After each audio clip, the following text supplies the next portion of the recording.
Oh, hello, and welcome to the Above Board podcast from Fathom Analytics. I am, as always, Paul Jarvis, and I'm joined, as always, by my co-founder and co-host, Jack Ellis.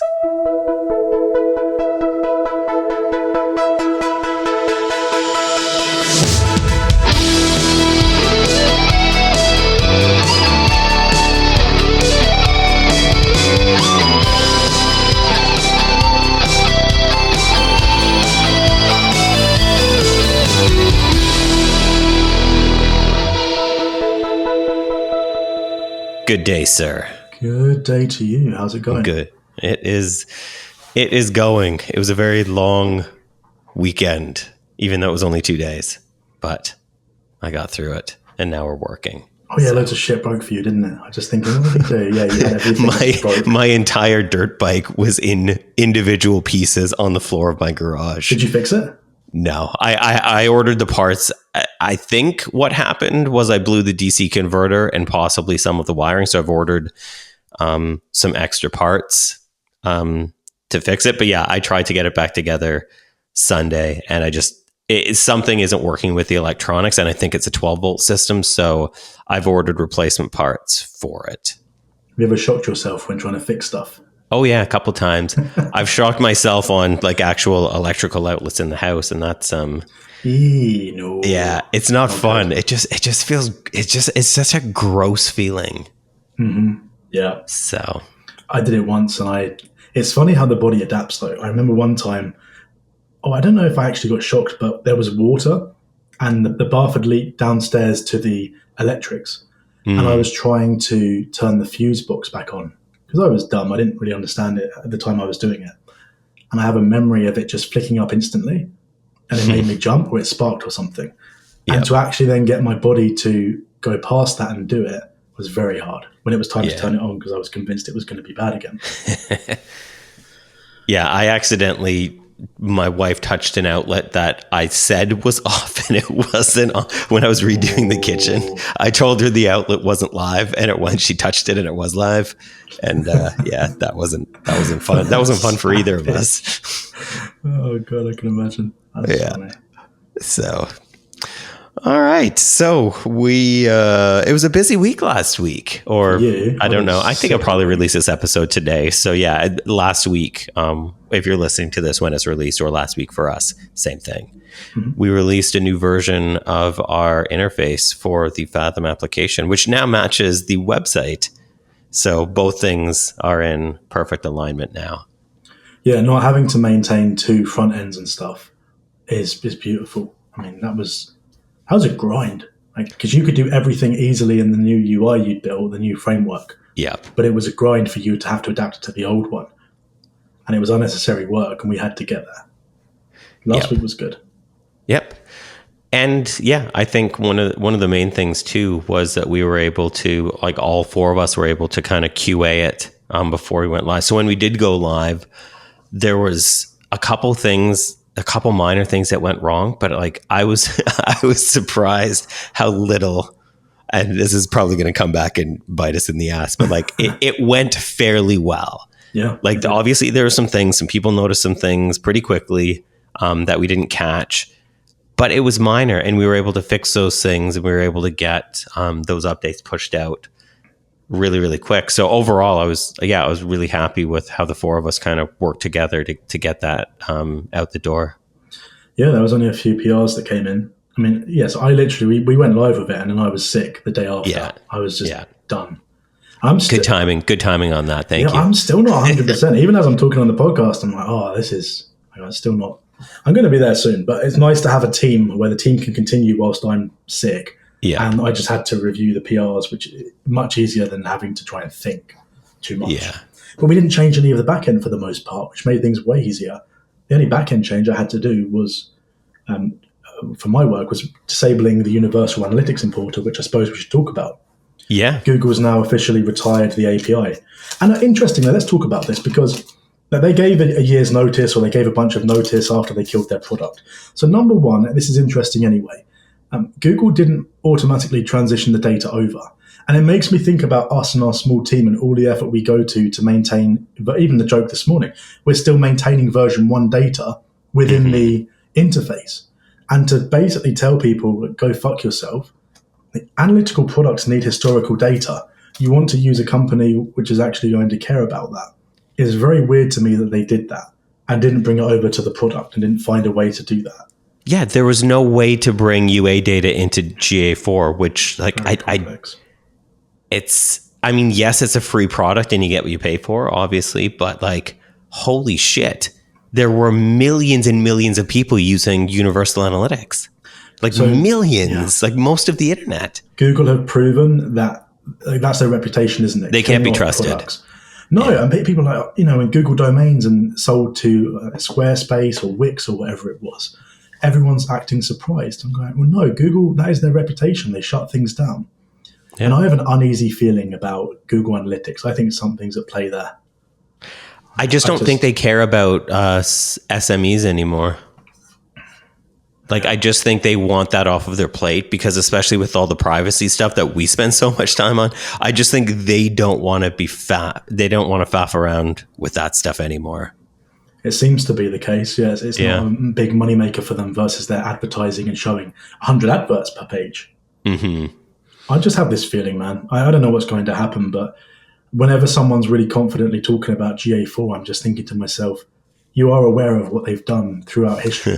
You are aware that they've made the product worse for the average user. Yeah. That doesn't feel like that's a successful path to a product. Yeah. But yeah, in addition to that, something interesting that happened that I'm sure people will be interested to hear about, Google's API actually started breaking before the date they gave. Yeah. We've imported over 1.5 billion rows at this point, and we haven't had these issues. And then suddenly the week before it's due to close, we're seeing these issues happen. So my theory is they started winding down the servers before it all closed up. And I don't know that. It seems likely. So Google's got the error messages they were returning, the error codes were the ones you return when it's your issue. Yeah. Right? Sorry, your issue, their issue. Yes, yeah. Sorry, your issue being the returner. Yeah. So it wasn't us. We hadn't changed anything. And then suddenly they're having issues returning the data. I'm thinking, yeah, that's funny, isn't it? Yeah, and because they don't have customer support and we do, people were contacting us. Yeah. And it sucks because there's nothing we can, like that kind of sucks too, right? Like if there's a problem on our end, we will work with the customer to try to fix it. If there's a problem with somebody else's software, we can't, it sucks because we can't do anything. We have to market hard on industry history. I think we need to market hard against our reputation on keeping prices good for indie makers and small. I look at the $1 price increase for once. Yeah, compared to all the other analytics companies that are hiking their prices up. And I'm talking the big ones too, not just the Fathom clones and stuff. Yeah. I think as we deliver more and more features and functions, we're just not going to talk about what we're releasing this week, but as we release more and more, I think we have to go harder on that marketing of we're not actually going to screw you over. We're mindful of, cost sensitivity. And I mean, I think it's respectful. It's we need to do a $1 price increase to be able to do this, this, and this. And tied to the architecture and stuff and cost things that are going up for us. And we've had cost increases. Mm-hmm. I think we've been really fair on that. And I think we need to talk about how Google will kill their products when it's not making them billions of dollars or whatever else. Yeah. And how we don't need to get... And there's a marketing thing there that needs to be pushed harder on pricing and people screwing their customers over because we're very different. The DNA of this company is so different to other people, and it's weird seeing it. And I don't want people to get stung. And I'm very mindful of influencers talking about GA4 or this and that, and I just think, no, you're leading people down a path where they're going to get screwed. I'm becoming more mindful of that stuff, and that hasn't typically been where my quote unquote marketing brain has been. I know we position against Google and stuff, but the aspect of actually screwing you out of your data, your historical data, and not including it. Imagine if we did that. Fuck it. All your previous data, now you're going to upgrade to Fathom. Imagine V4. We're fuck your old data. Yeah. It feels rude. It does. Understatement of the century. Yeah, it feels horrible. Yeah. So I've just been thinking more and more about that and then not actually letting you do the import of the data because your servers are breaking. Weird. But Universal Analytics is now officially dead. And I think that anyone that's still using it, that's now a risk you're taking. To use GA4. If they're using GA4, yeah. Yeah, you're basically taking a risk. And if you're an agency using that, then you're taking an even bigger risk. But I think, more and more, we're just going to keep improving our software so we can say to GA4, bye-bye. Mm-hmm. Yeah, I mean, there's a couple features that people that use GA4 want from us, and we're aware of them. And yeah, once we get those features out the door, I think it's just going to be more and more of a no-brainer to switch over. Yeah, I mean, infrastructure's getting upgraded soon, doubling CPUs, doubling RAM, we're already fast and we're already over provisioned, but we're going to go to the next level to run some harder queries, which is going to be very fun. Yeah. So yeah, universal analytics, just what a mess. What an absolute mess. Yep. Yeah, and I guess on Fathom's front, the new UI is kind of the first phase in this next kind of iteration of Fathom. It's good word. It's a foundation for what we're building in the future. So doing things like separating out the account from the settings for site settings and email reports, we're doing that because we're going to have some features coming out for things like Teams, right? Mm-hmm. So having the account separate from the management of your settings needs to happen. So the way that we've kind of built this, and when I designed V3, I guess before this, we had like 3 features. Yes. Like it was very different software back then. So now it's been, the new design kind of takes into account all of the things that we're going to be adding to Fathom in the coming months and years. It has room. Yeah, exactly. It's got room, and it's going to be really good. Like all of I've kind of designed the scaffolding for all of the things that are coming out, and I've just kind of like hidden them for now. Yeah. But then when we add those things, it's not going to break the interface, or it's not going to make it crowded. It's not going to make it like weird or hard to use, because I've thought ahead for all of the things we are going to be adding, and then made it work for that, but also made it work for where we are now. So, yeah, I think the where the interface is for this V4 is pretty good, even though I didn't use Tailwind. No, and that's a funny one. I think people don't realize how much you like writing CSS and HTML. Yeah, because I use Tailwind. I don't do any CSS or HTML anymore, but I use Tailwind. Everyone's using Tailwind. Yeah, I think that you've got to use what works for you. I like this topic. See, writing your own framework works for you. You're quick with it, and it works for your brain, and it helps you move quicker than if you were to try and pick up something new with like whatever else. Yeah. And that's a specific thing to you. And so that's actually you going against the shared consensus, like the popular thing, the common thing to do. Yeah, right? Which welcome to my life. That's always kind of been the case in tech for me. So there you go. Okay, well, I mean, what IDE do you use? I mean, you tell people the IDE you use, no one's even heard of it. No, everybody uses Nova. What are you talking Nova, about? the IDE, exactly. So you use a random IDE, but I was talking to you about how I couldn't get PHP Storm to work. Yes. And how so I'm more productive on a laptop. I'm less productive on a bigger screen. I like the bigger screen for certain things when I need all that space, but I work better on a 13-inch laptop than I do on a bigger screen. And when I'm not sat at a desk, I also work better using Sublime Text with less features than I do on PHP Storm. And I think that I like the theme of you doing your own framework, because it's a lesson in it's okay if things work a different way for you, and it's against popular consensus. It doesn't mean that you're right or wrong. There's no objective truth. It's following the path that feels right to you. You don't have to do what everyone else does. And I think that that's really good. Yeah, it's not like I don't dislike Tailwind. Of course not. I've actually used it.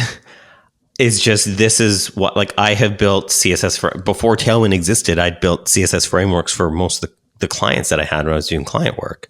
So that's just like, I know how to do that. And I know that, but like when you ask for a page design now, it's like, okay, it's finished. Here it is. Like it's almost instant for me now, because I know how my brain works, and I built the framework in the way, because I'm the only one who's doing CSS and HTML at the company. I can do it basically in a way that works specifically for me. Just like we have a way for, I think all 4 of us use a different IDE in the company. Oh God, yeah. And we it's fine. Like we find a way to make it work. Like for Nova, like it's funny that I use Nova, I mean, it's not Dreamweaver, but it's pretty close. Yeah. But like, I know all the hotkeys. Like, I know where everything is. Like, I can just move so fucking fast with that because it's like, it works the way that my brain works. And that's good and that's efficient, I think. And it's okay if your brain works differently to, like, no one is using Nova. Let's be clear here. Yeah. Maybe, like, you are in the 0.005%, I'm sure, of the people, maybe even less than that. Watch. If you use Nova, tweet at use Fathom and let Jack know. No, actually, that's Ash's on the Fathom account now. So okay. Let Ash know then. Okay.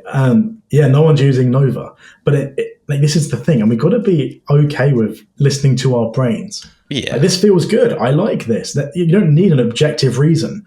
PHP Storm, I think it's one of the most amazing IDEs you can use. I even paid for it, and I was convinced I was going to use it, but it just, seeing all of the errors, it's like, oh, this is, especially with you, Paul, with your FA wrapper. So, oh, this element doesn't exist. Do you want to add custom HTML elements? And it breaks my brain. I'm like, whatever I'm thinking about, and I get told there's like a linting error, or it shifts my code around, or another thing it was doing with the JavaScript is it would recolor the JavaScript every time I saved the chart file.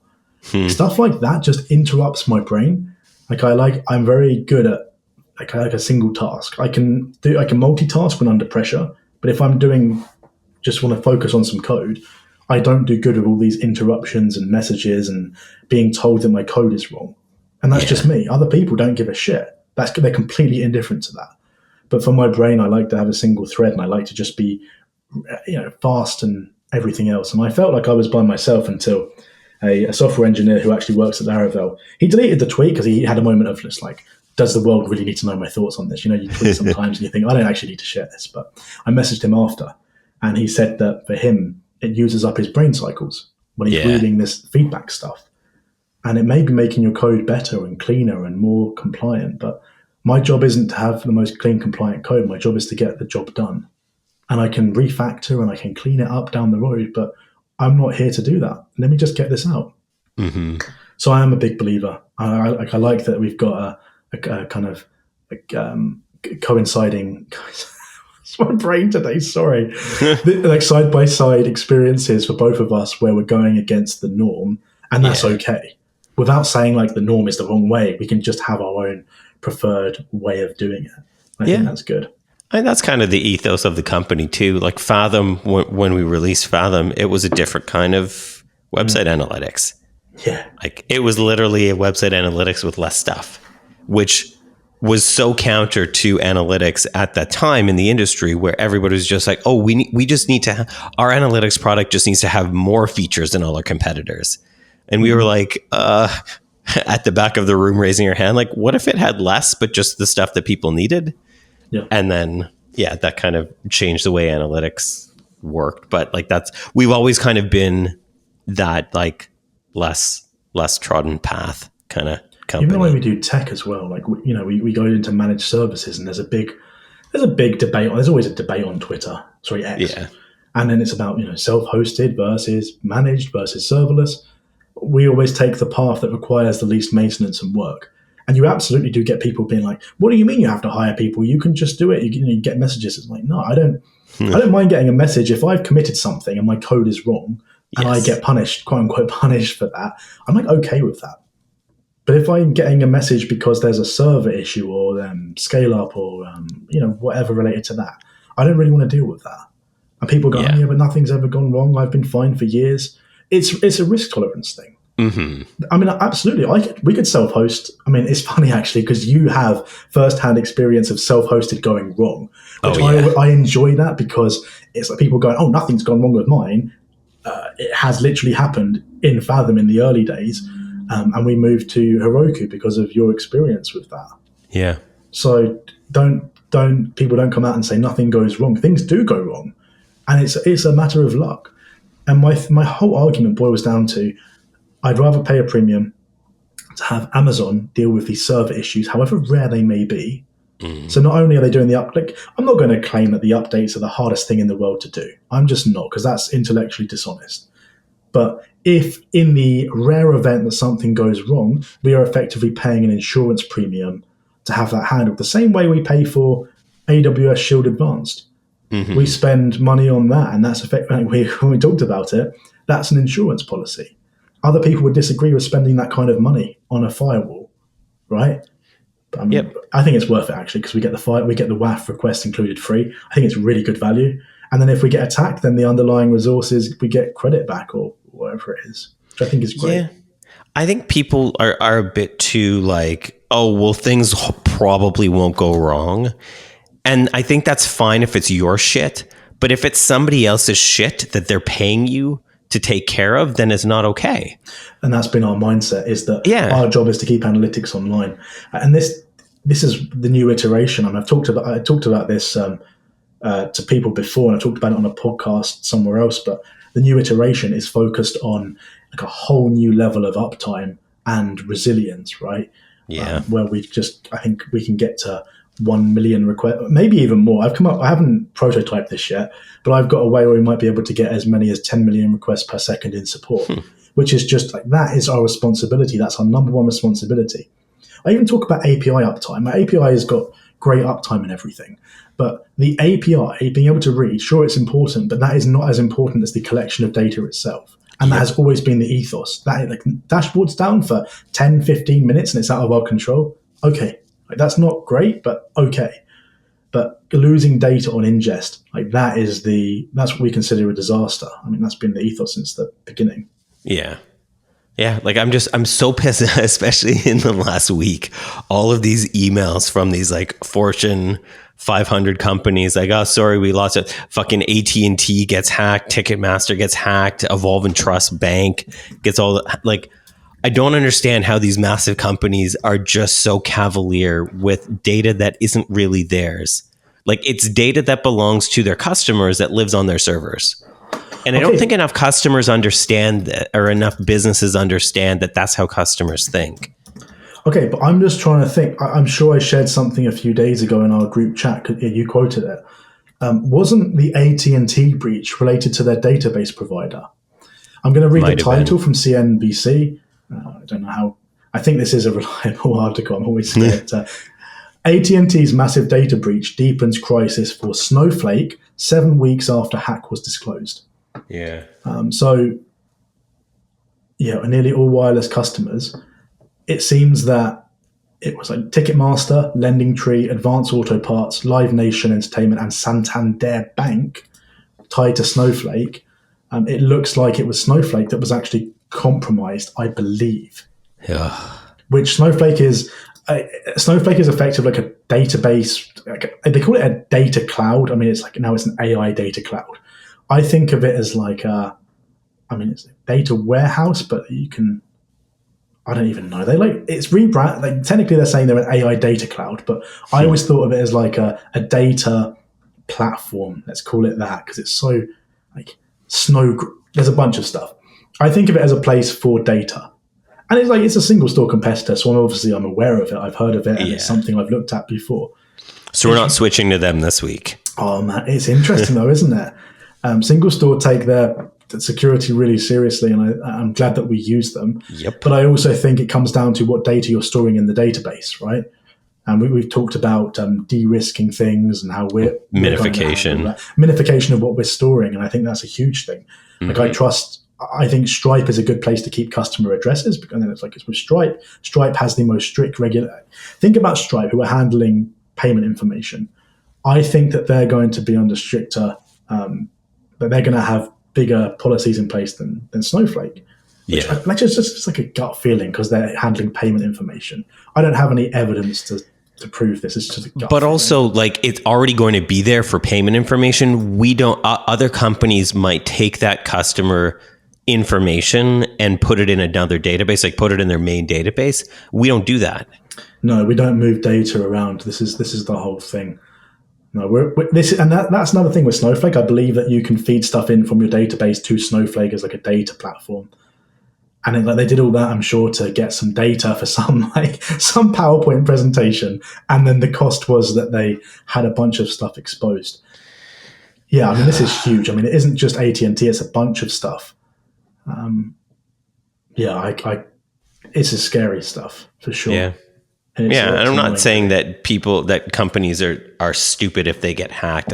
It happens, but just like the low hanging fruit or the data minification that isn't happening is what pisses me off as a customer, as a consumer of places where like you have to give them some data. Like with my cell phone company, they have to have my address. Right. Yeah. So why do they have to have the data in the first place, which you'd rather not give them, but you're forced to give it to them and then they fucking get hacked. Why did you ask for the data in the first place? Or there's a bunch of stuff. Didn't they collect social security numbers or something? Did you read that?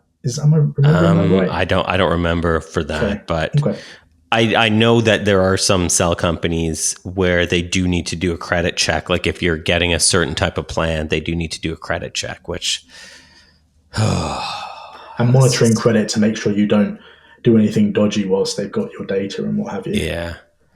Yeah, I'm not very excited about the amount of data that companies collect. I understand there are requirements. Okay, if there are requirements to collect it, can we have a... Oh, God, this is me. I'm not going to argue for centralization, but can there be a way of verifying that information where it's kept ridiculously secure? Yeah. Or does everything just get hacked? Everything's going to get hacked, so just accept it? Maybe that's just it. Yeah. But then it comes back to the data minimization thing. Like, imagine if we were keeping IP addresses on the website page views and stuff. We'd have tons of data.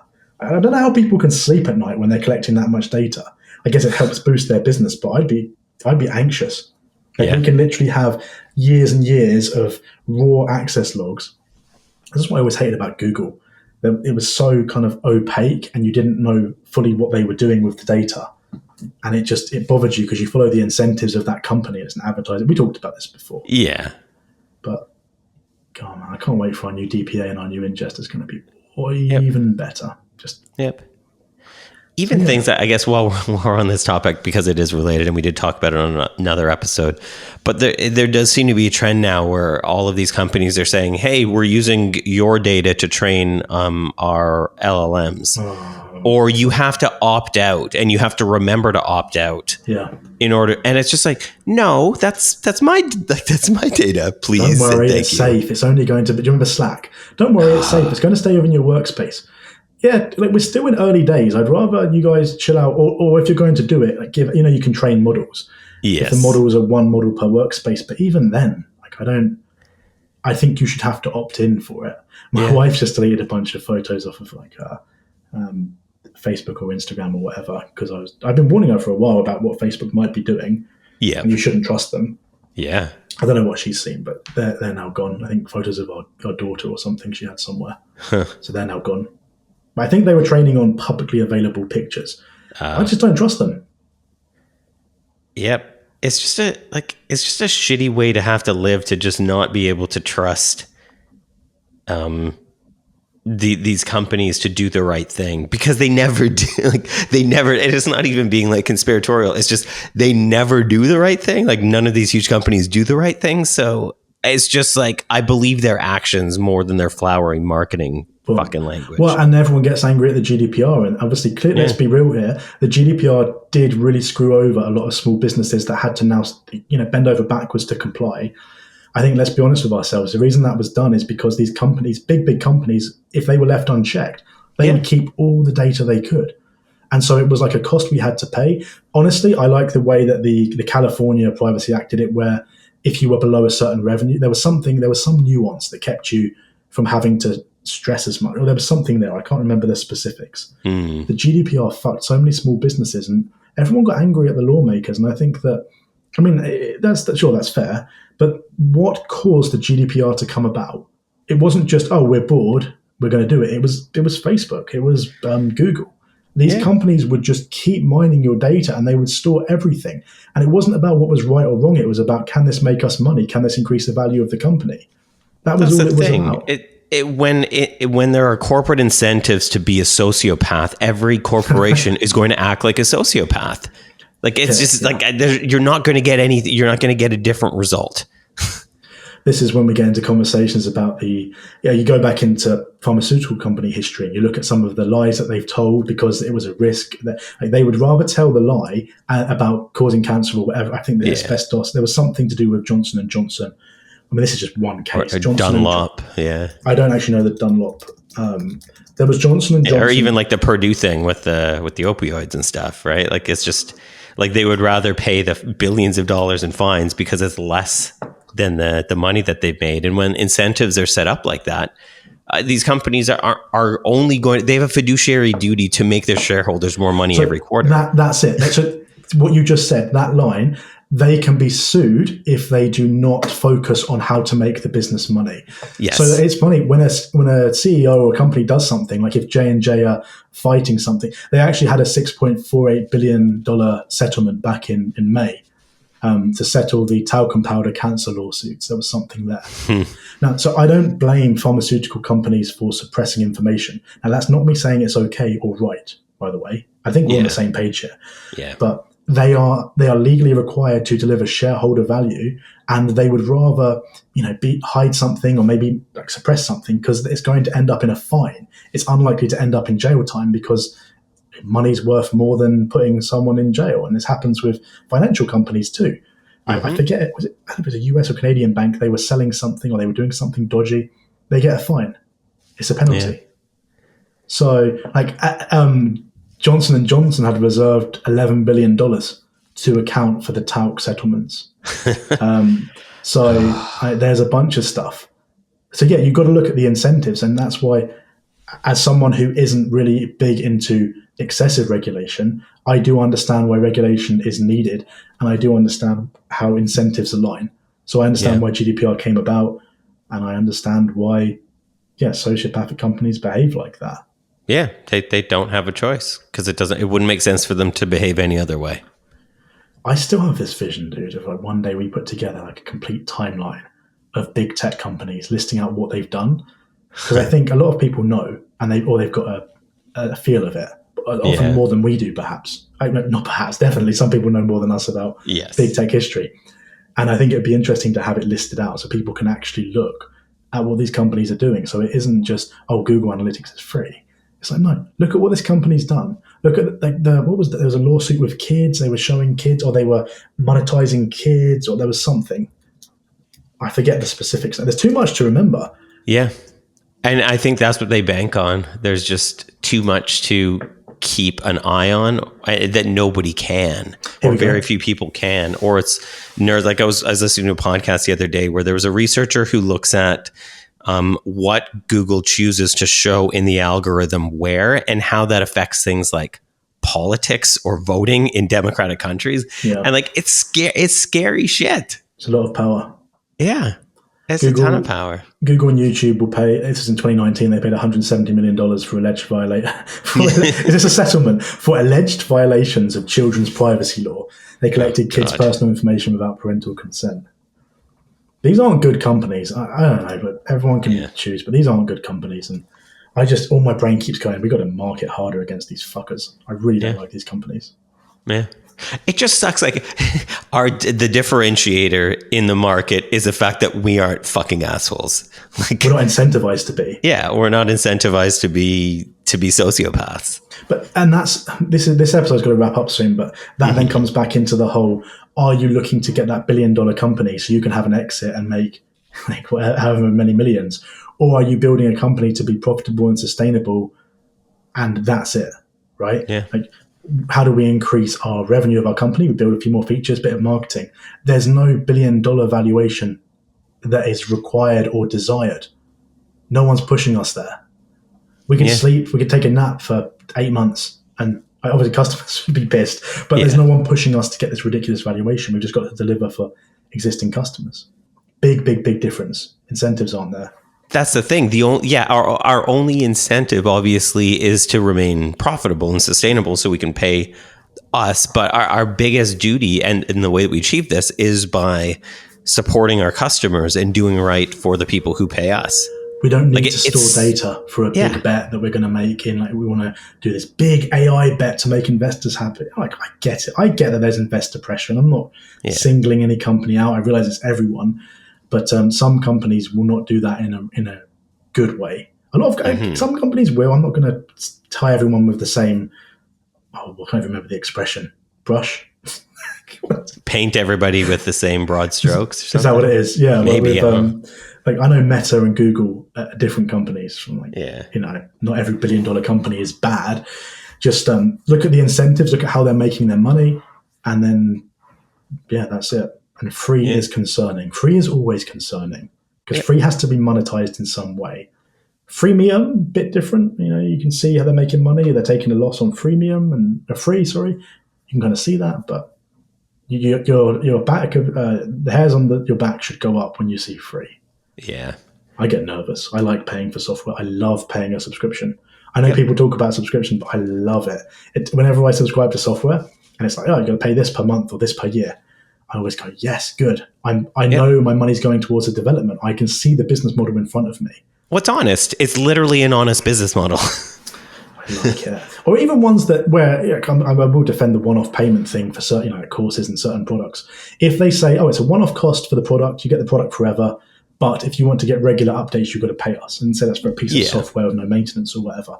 That's cool too. I'm cool with that. As long as Table Plus does that.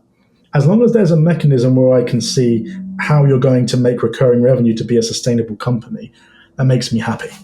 I get nervous with lifetime deals though. Yep. I had my fill of those in my past, and I'm over it. But recurring revenue, like having a subscription based model, also incentivizes the company to keep doing well and to keep doing things for the customer and to keep adding things for it's not just, oh, I got to pay this every month. It's just like, I'm going to question paying this because I know, like I do that as well with the subscriptions I have. It's like, do I still need this? Sometimes it's no, and then I'll cancel. So it's up to the companies who have it's not just like a money printing machine or a like not having to, or like passive income. It's like we have to work every month and every year to keep the subscriptions that we have. Absolutely. Yeah. And it's nice we're not having to do big bets to get big returns. And I'm not saying that's always bad, by the way. I'm trying to clarify myself a little bit here, but this is not advice. This is just what works for us. Yeah. Well, unchecked data collection will just keep going unless it's regulated. Yeah. We know that. So I hate that we're both saying more regulation is required. No, and I'm never. I know. I don't like regulate. Or look at houses in Canada. We know regulation gets in the way of delivering affordable housing to young Canadians. We know that. I don't think regulation is always a good thing. I think there's a balance, right? Like I'm not anti-regulation. It's anarchy. I guess I'm less anti-regulation when it's corporations. When it's people and individual freedoms, I'm very anti-regulation. But when it's like sociopathic corporations that probably have some handle on the government as well, like they're too intertwined. I feel like big corporations and governments now with lobbying and that sort of thing, I feel like that is probably something that should be regulated because it's kind of gone past, like we've left free market and capitalism and the way that it's supposed to function. So if we could return to that, I'm not opposed. We have an episode, capitalism versus communism or something, where you get to the point where Amazon is just like, this is not capitalism. This is, at the time I think I referred to it as borderline communism because you've got such control. And there's a word for it, like quasi. There's a word for the capitalism. It's where you can do it with investment as well. You can take a ton of investment, right? And you can disrupt the market, completely destroy the market because you can subsidize it. I'm not saying Vercel or anything, but you can basically take tons of money and disrupt the market, run things really cheap, and put other companies out of business. Amazon's a better example. They literally did that with their shopping. So they had a bunch of, and I don't know if theirs was from investment or if they just made loads of money, but they can effectively put everyone out of business. And then they dominate the market. And Shopify, I think, is working to, democratize or whatever the word is.